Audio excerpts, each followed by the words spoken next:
রায়গঞ্জ লোকসভা কেন্দ্রের তৃণমূল প্রার্থী কৃষ্ণ কল্যাণীর সমর্থনে বৃহস্পতিবার ইসলামপুরে নির্বাচনী জনসভা করলেন মুখ্যমন্ত্রী মমতা বন্দ্যোপাধ্যায়। ইসলামপুর স্টেডিয়ামে আয়োজিত এদিনের এই জনসভা থেকে রেল উন্নয়ন নিয়ে আলোচনা করেন মুখ্যমন্ত্রী।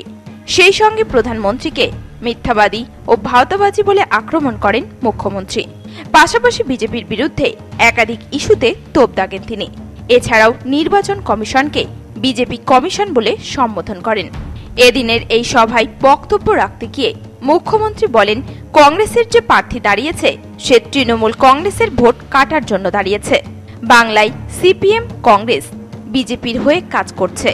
পশ্চিমবঙ্গে বিজেপির বিরুদ্ধে একাই লড়ছে তৃণমূল। এর পাশাপাশি মিঠুন চক্রবর্তীকে গদ্দার বলে আক্রমণ করেন মুখ্যমন্ত্রী। তৃণমূল যাতে না জিততে পারে, তাহলে বিজেপি তাকে অনেক কিছু দেবে। কংগ্রেসকে ভোট কাটার জন্য সে দাঁড়িয়েছে কেন জানেন? জেতার জন্য নয়। যদি কিছু মুসলিম ভোট কাটা যায় তাহলে তৃণমূলটাকে যাতে হারানো যায়। আমি আপনাদের পরিষ্কার বলি, ইন্ডিয়া জোট তৈরি করেছি আমি, আগামী দিন চালাবো আমরা, কিন্তু বাংলায় ইন্ডিয়া জোট নেই। বাংলায় তৃণমূল কংগ্রেস ইন্ডিয়া জোট। তৃণমূল কংগ্রেস বিজেপির সাথে একা লড়ছে। এখানে সিপিএম বিজেপির হয়ে কাজ করছে এবং কংগ্রেসও এখানে বিজেপির হয়ে কাজ করছে। এটা মাথায় রাখবেন।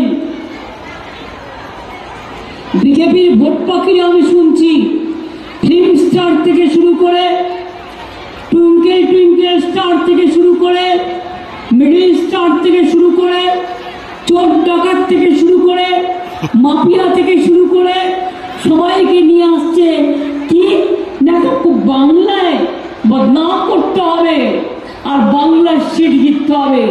আমি শুধু তাদের জিজ্ঞেস করি, বাংলার জন্য একটা কাজ তোমরা করেছো?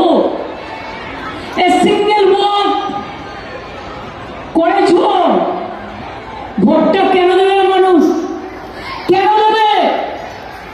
শুনুন, আমরা মা দুর্গা পুজো করি, হিন্দু মুসলিম শিখ ইসাই আদিবাসী তপশিলি সবাই মিলে। আমরা মাঝের থান যাই, আমরা জাহের থান যাই, আমরা ঈদ মোবারক করি। উত্তর দিনাজপুর থেকে বিশেষ প্রতিবেদন, নিউজ টুডে।